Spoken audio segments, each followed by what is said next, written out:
Well, our political commentator Colin James is in Auckland to attend the Labour Party conference. Good morning, Colin. Kia ora. So, David Shearer, doing enough to stay in the position, or is that all he's doing? Well, he's doing enough to stay in the position, because I don't detect yet, at least, a mood among MPs to replace him.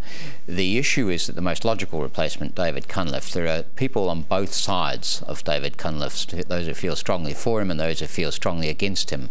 And that would may delay what I think is starting to happen in the party, a rebuild of the party. It's the conference is bigger. It's got more younger people there. There are more younger people on the council that Natasha's just run through. So there's an issue there as to whether or not it would be better to shift or just try and fix David Shearer up. Can he be fixed up? Well, he's got the same problem but worse than John Key had when he first came back.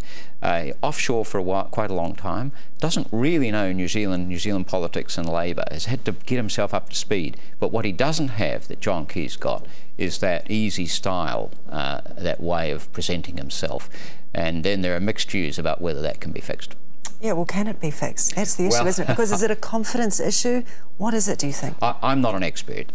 He needs a lot more knowledge, and it's interesting watching John Key.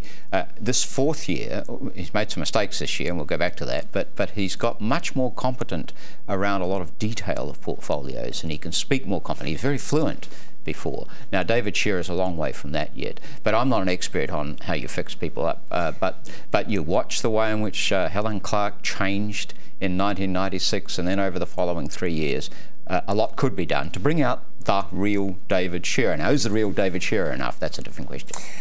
What do you make of John Key? You saw his interview this morning. What do you make of how he came across? He struggled, I thought, to position the country and how he was going to close that gap. It's a very different New Zealand, isn't it, to what he grew up in? The inequality gap? Yes, absolutely. Well, it is a very different New Zealand, but it's a very different world economy.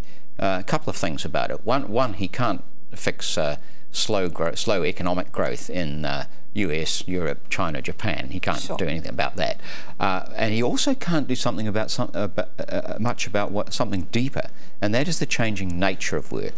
In our sorts of economies, a lot of people who could get good, well-paying jobs with medium skills now can't get those jobs because they've disappeared. They've either gone offshore to cheaper countries, or they've been replaced by automation. So that's a deeper issue, and it's one that I don't think I'm yet seeing around the world real deep responses to. He seems very wedded to returning the country to surplus, even though the rating agencies will say, look, you just have to be tracking in that general direction. Why do you think he is so? Is it just a mindset that, you know, if he can get the country back to surplus, he can hold up that sign and say, we did good? There's two elements to it. One is it's a sort of macho thing. We can get back to surplus, and the other lot can't. The second is that if you take your foot off the accelerator or brake, I'm not quite sure what you were talking about here, then you may actually delay it longer than you need to. So one of the core things about this policies lines in this government is the fiscal consolidation, and another core line is economic development, and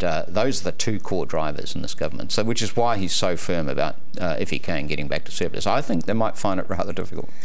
Indeed. All right, Colin James, appreciate your time this morning. Thank you. Thank you.